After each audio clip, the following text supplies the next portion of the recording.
JoziMyBeginning is a competition that inspires communities to find solutions to their daily problems. With the 50 million rand prize fund, the initiative aims to develop bright ideas from city residents that can benefit the public at large, improve their lives and create jobs. This is JoziMyBeginning.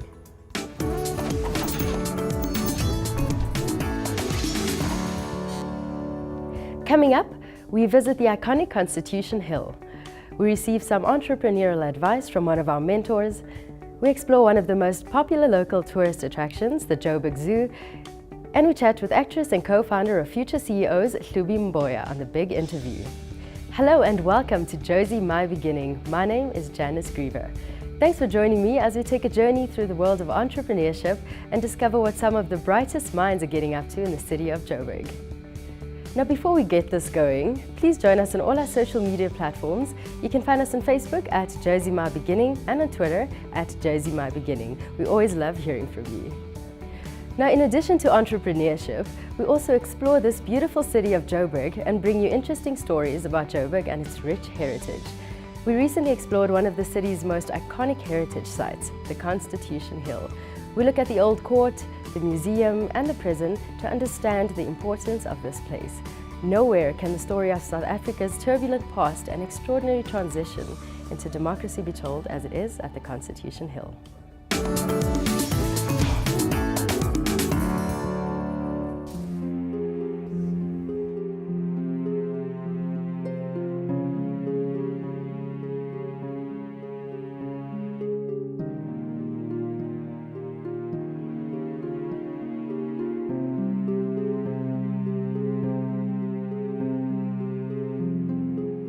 Welcome to Constitution Hill. Constitution Hill is one prison in the world where two Nobel Peace Prize laureates were once imprisoned, namely Mr. Mandela and Chief Albert Luthuli, who were both kept here during the treason trial in 1956. What we offer here at Constitution Hill are guided tours for groups of individuals and schools. We also offer tours for corporates. We also have different kinds of special tours.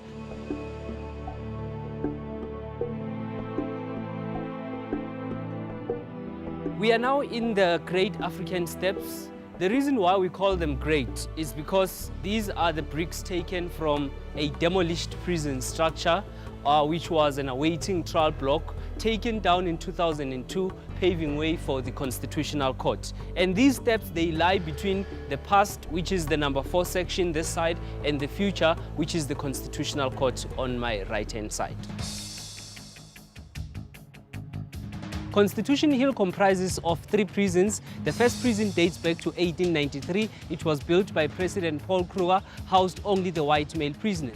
It came up as a result of Johannesburg being discovered as a mining village in 1886 by an Australian prospector by the name George Harrison. After the discovery of gold, President Paul Kruger saw a need for a prison just to maintain law and order in the growing mining village of Johannesburg.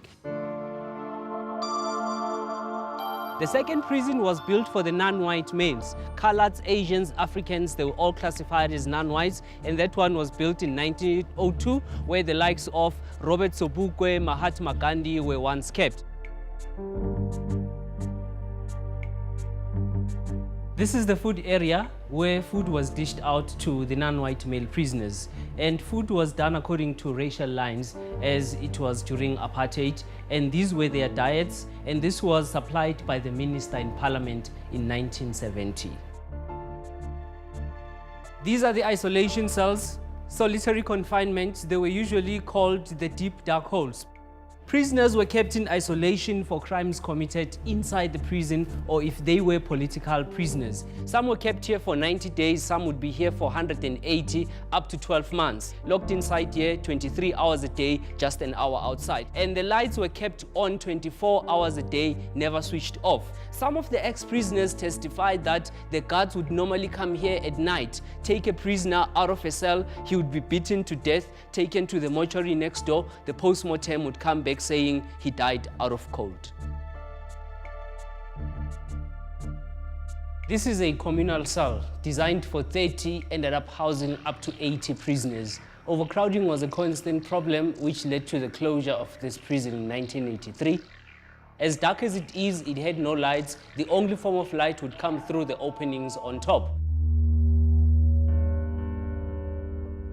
And the last prison was built in 1910, which is the women's prison. It held both blacks and whites kept in separate sections because of apartheid. This was the entrance only for the non-white females. The white females were processed from the other side.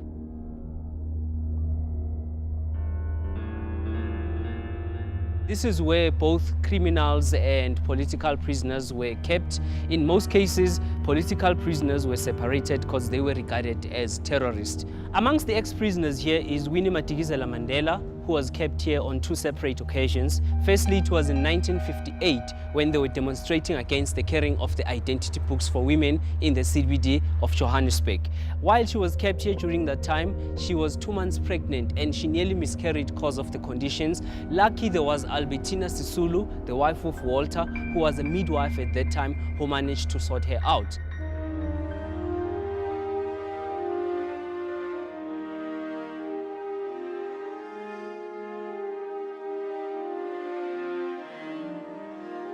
Constitution Hill is now a heritage site and a home to our Constitutional Court.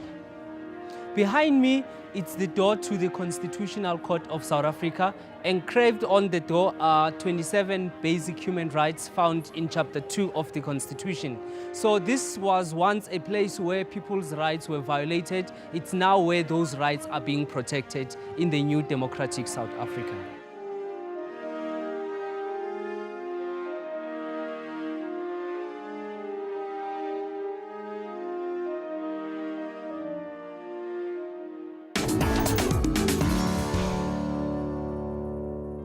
Now, we recently had our local government elections, and knowing about the history of the country and the struggles that people had to go through for us to be a democracy makes us realize just what a privilege it was for us to be able to cast that vote and decide who gets to run our country. Now, for more of those videos, visit our website on www.JoziMyBeginning.co.za. You'll find more stories that are sure to inspire. Next, Brandon has some helpful information for entrepreneurs. Here's hints and tips.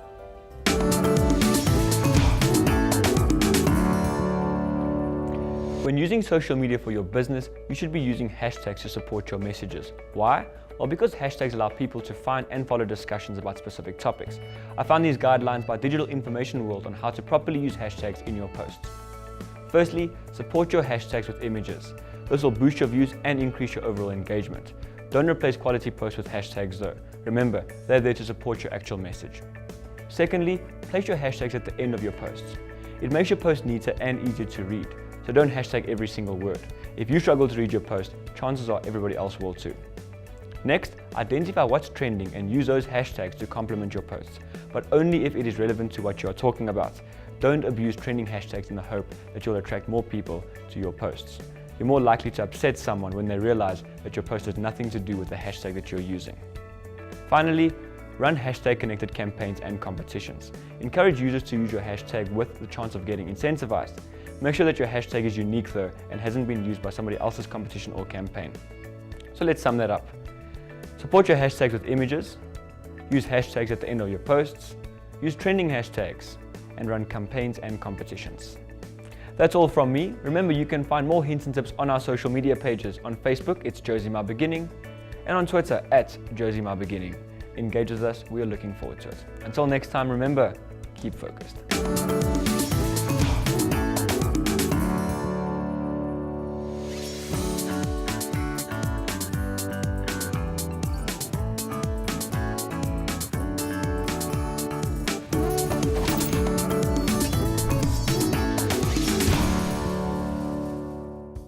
As an entrepreneur, it's often wise to converse with others who deal with the same challenges as you. You'd be surprised how many solutions can arise from simply listening. Here's a conversation all entrepreneurs can relate to in Talking with Tutors.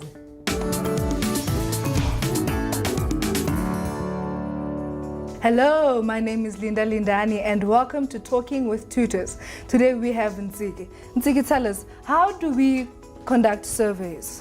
So when you conduct a survey, you write up a series of questions relating to your business and your product and what you're trying to solve, and you literally go out into the community or where you'll be providing the service and you start asking people questions. If you are very tech savvy, you can do an automated survey and sort of send out SMSs or send out an email, or even use other survey platforms that allow you to get responses from people. And what kind of questions should I be asking? Well, based on your business, you really want to go out and find out if people think the problem you're trying to solve is a real problem. Ask people, would they use this product? Would they use this particular service? Do they think this is actually a problem? How would they solve the problem? Those kinds of things. And then you also want to ask questions relating to the actual service. So where people would like to access it and how much they'd be prepared to pay for it. And when I have the results, how do I use them? So based on what your business is, the idea, the product, the service, you then look at the results that you received and see if they actually match what you're trying to do. So if you have identified a particular problem and everybody you ask doesn't think it's a problem, then maybe you should adjust your business, right? I mean, maybe if you were planning on providing the solution in the city and people want it closer to home or at a higher price or a lower price, you can then make those adjustments to make your solution fit more to the market you want to serve. All right. And now how do I evaluate whether my business is valid or not? I think that's all based on the problem. So really looking at the solution you have. So when you're saying, okay, this is the problem I want to solve and this is the business that's going to solve it, if you create this product or service, will it actually take away the problem? And I think sometimes people get caught up in this really great idea that doesn't really link up directly to solving that particular solution. So what you look at is, does the product or service actually link up to the problem the community is having? Now tell us, how do we identify challenges in our businesses and in our ideas? The best way to identify challenges is to sit down with people, really just allow them to criticize the idea and be open-minded. So look at everything that you plan on doing, the idea, how you're going to implement it, where you're going to implement it, who you're going to be working with and so forth. And have people, just sort of pick at it and change a few things. And by doing that, you'll be able to find the loopholes and really think around them and how you can solve them before they become big choking blocks. All right, thank you so much, Nsiki. That was Nsiki, and thank you for joining us on Talking with Tutors.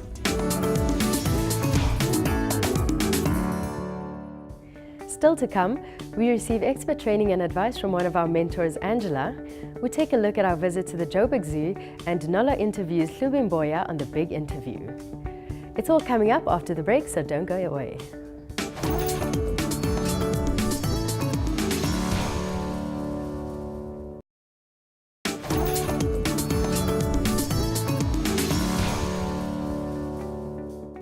Welcome back to JoziMyBeginning.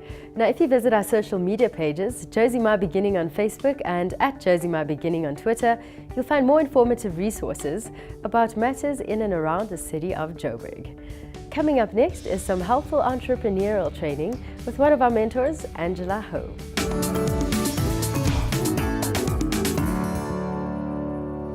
Hi, I'm Angela Ho, and it's my privilege to be your mentor. In this short tutorial, I'm going to discuss 3 concepts based on the human-centered design. Your business idea should stand the following 3 tests. The feasibility test. Understand if your idea can be executed. It needs to be practical and doable. You can come up with many great ideas. However, if the technology, resources or knowledge is not there to do it, then you need to go back to the drawing board. Relook how it can be accomplished.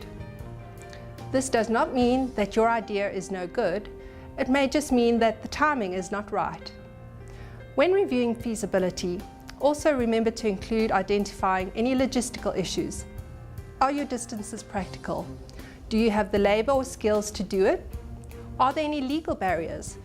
And most importantly, what is the rate that your customers are going to adopt and use your services and product? The viability test. Once you have established that you can create a business out of your idea and that it is practical, you need to ask the question, is this going to be profitable? A definition of viability is the ability to live.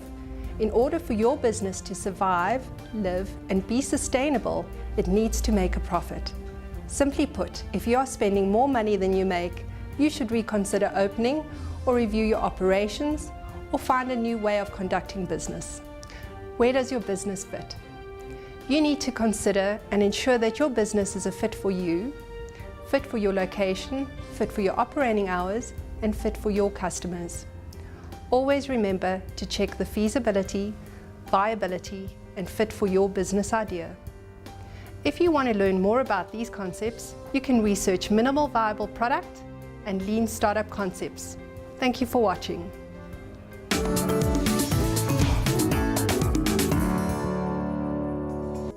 Remember that the purpose of learning is growth, and all growth depends upon activity. So visit our website, JoziMyBeginning.co.za, for more of our training videos. Now, we recently visited the Joburg Zoo to see, among other things, the progress being made with the upgrades to the zoo. We also see how some of the zoo staff have gained a true appreciation for nature through working at the zoo.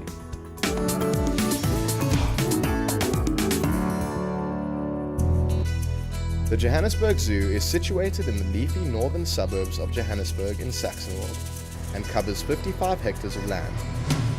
The zoo was founded in 1904.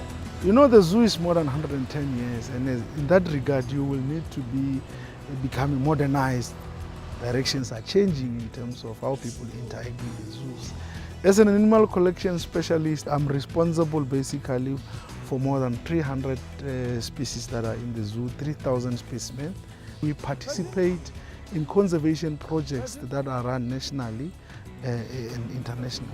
When people come to the zoo, they don't go back without seeing animals. One of the aspects that we did is that all the old walkways, as you walk in between enclosures and various areas, had to be renovated and put new walkways, basically. Looking at also adding some recyclable materials that will be used as you walk in on those particular aspects. You see them in the zoo.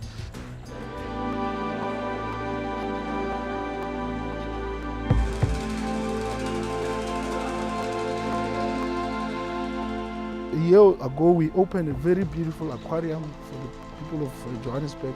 By the way, the best aquarium that has a tunnel. As you walk in, you can see the fish.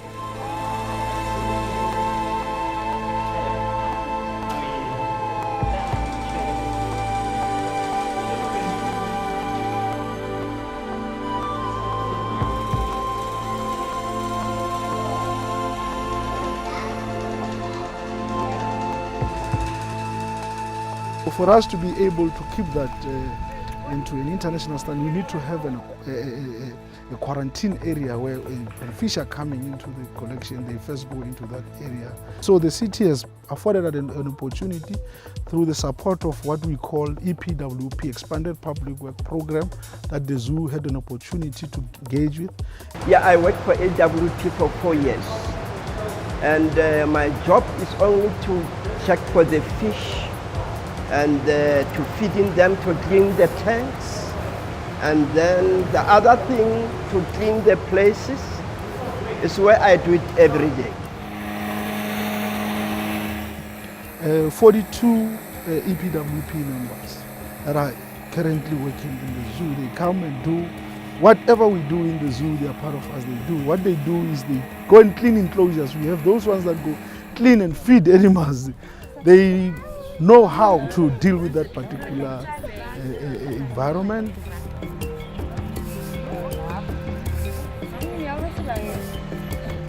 We are giving them an experience so that they can be able to be marketable even outside the zoo. It's a great opportunity for me. It's very nice to work with the animals, to work with the environment actually, because I came here, I didn't know how to work with the animals because I was scared of them. I wasn't like the animals before, but now I got the chance for EPWP when they brought me here to Johannesburg. Thank you very much. Lukewarm water. We decided to form Clean and Green Cooperative to help more young people in our community to development skills program and all. So that's why basically we started forming Clean and Green, and with 5 co-op members, with one disabled member in our cooperative, and that's where we gave everyone a chance in the Reveille community to be on our program as well. I was actually scared of animals before, scared of working with animals, scared of being surrounded by a lot of people. So I learned a lot. At first, when you come to work, you think it's all about getting money, but when you get here and you find out what you are going to do, as time goes on, you get enticed and you want to learn more about the animals and more about your environment. And it's quite actually nice to be in that kind of position. And we didn't end there. Because of the history of zoo becoming popular to visitors around, it therefore meant that when the number goes high, the parking space becomes a necessity. And we don't want to be almost in conflict with our neighbors. We want to be in good relation as the city of Johannesburg with our neighbors. So what we did is we received funding, and then we are doing at least 2 store parking. We used to accommodate about 300 vehicles. Now we're going to accommodate more than 700 vehicles. You don't want to come to the zoo and then you keep worrying about your car that is parked outside. Our hospital is going to be one of the best hospital facilities that we're going to open very soon. We have moved offices away from animals so that animals can have enough space. Yeah, these are the wards. These are the wards where animals are.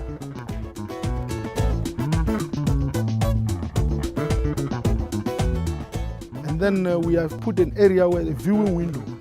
Zoos internationally basically are creating a situation whereby visitors can be able to see procedures that are performed on animals during treatment. The zoo is open from 8:30 in the morning to 5:30 in the afternoon, 365 days a year.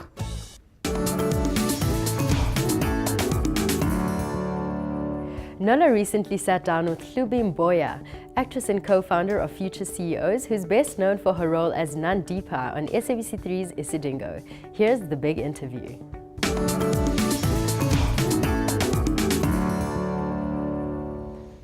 Welcome to the big interview.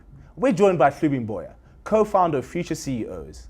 Hlubi, it is often said that teamwork makes the dream work. My question to you is, through your vast experience, what do you look for when it comes to choosing a team or being a part of a team? Oh, A for attitude. And every single CEO that we've had on our show has said that.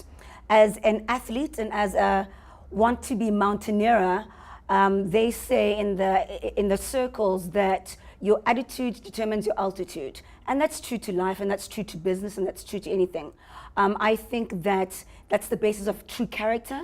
That's the basis of honesty and integrity. And those are the things and principles and values and morals that I do not compromise with. And that is great teamwork as well. What other things do I look for when I look for a team? Hard work ethic. You know, I come from an entrepreneurial family. My grandmother on both sides and my mother were both shop owners, and Kwalanga in Cape Town, in the township. So I was really well known. But at the same time, with all those access to free food and good times and, you know, a really good upbringing, we had to be the packers and the cashiers at the shop at a very early age. There was not going out with boyfriends. There was not going out clubbing at 15, 16, 14. So I learned a very good hard work ethic at a very young age. So that's crucial and intrinsic in teamwork. I think a person who has the ability to learn from their mistakes.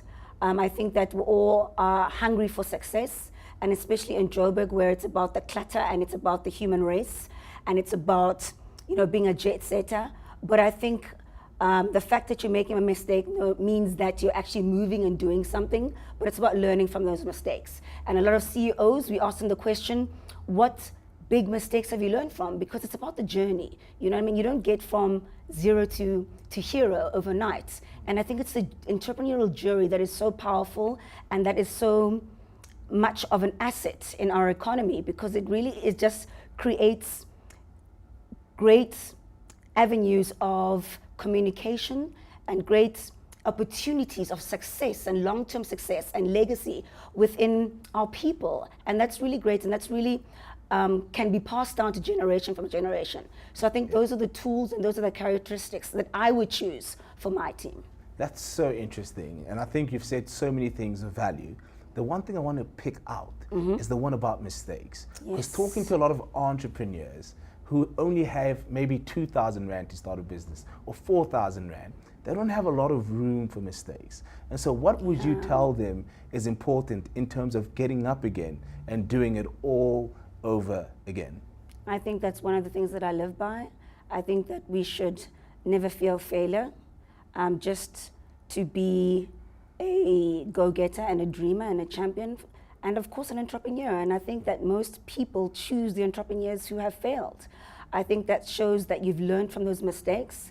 It shows that you've been around. It shows that you've tested the market. Maybe you haven't made the right decisions. Maybe you haven't made the right choices. But I think when that big, great, successful, unique idea comes into fruition, you have learned the hard way, and that is a path and that it's a journey that everybody has to take. And if you're really smart about the people you want to choose in your team, it's the people who have, walked the walk and walked the long, rough road and stumbled and fallen, but have chosen to get back into the game and try something new.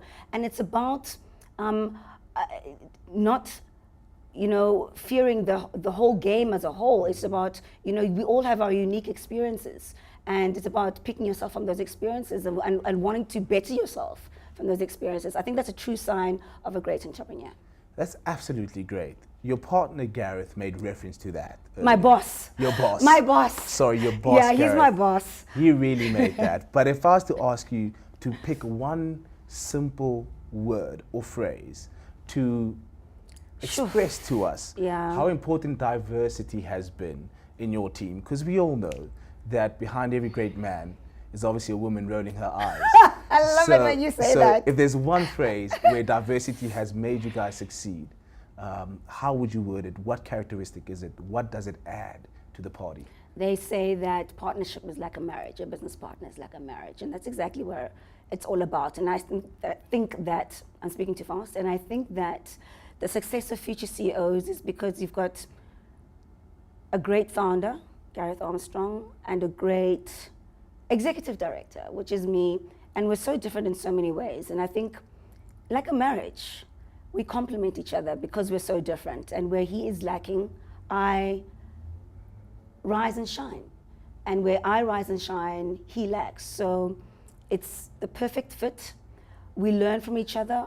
We are able not to be the yes ma'am, yes sir people. We have to correct each other, and we have to be honest with each other when somebody is not fulfilling their duties, or somebody is wrong, or somebody is not doing what's best for the company, And I think it's so easy to have a lonely road when you're an entrepreneur, and at some point you don't have the opportunities to have great partnerships. But when you do, I think it's either a really good fit or something that doesn't work and you have to find somebody else. But as to life, you chop and change, and through that journey you find that person that really suits what you're trying to do. And what we're really trying to do as future CEOs is allow people to reach their full potential, allow people to grow and add value to wherever they want to be. And I think that's one problem I have with corporate South Africa, and I think that's why I had to bridge out of the industry of the arts, because as a black female, you can reach a glass ceiling. And in corporate SA, you can reach a glass ceiling. But with entrepreneurship, everything is yours to play with. And I think that's what really draws people. But with that comes, the valleys and the lows. But that's what makes it so exciting, I think. I think that's what makes the economy so ready for it, the African economy so ready for it. And that's why when you get it right, damn, you get it right. And that's so great. And it's either learned, it's either given, it's either generational, or you've got to create it your own. That's fantastic. Well, Klubi, thank you for your insights. That was Klubi Mboy, co-founder of Future CEOs, and this is The Big Interview.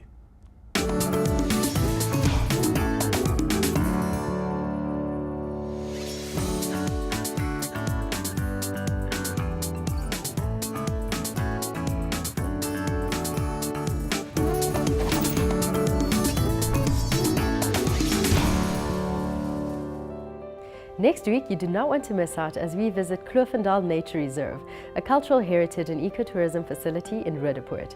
We learn more about the makings of a successful business, and of course, we chat to yet another trailblazer, Emmanuel Lutuli, co-founder of Lante Investments, on The Big Interview. Before I go, don't forget to connect with us and share your thoughts with us on social media. Those details are on your screen right now. And that's all for now. Until next time, goodbye.